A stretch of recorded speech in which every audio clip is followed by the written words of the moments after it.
पूजने थाकी क्यों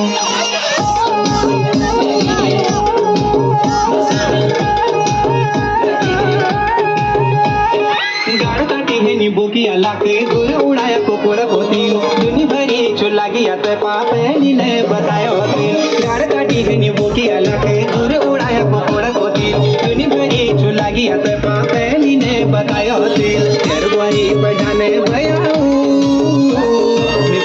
मैं पूजने थाकी क्यों कहाँ कैल को छो गाड़ मशाड़ जो कदो काटी है नींबू की अलाक कदो काटी है नींबू की अलाक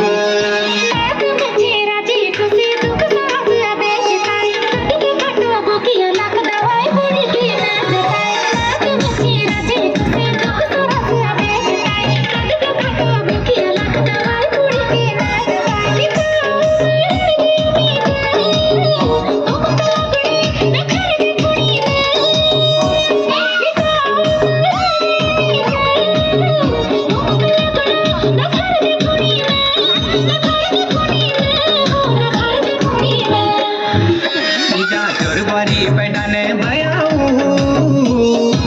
मैं पूजने थाकी क्यों कहाँ कैल को छो गाड़ मशाड़ छू कदो काटी है नींबू की अलाक कदो काटी है नींबू की अलाक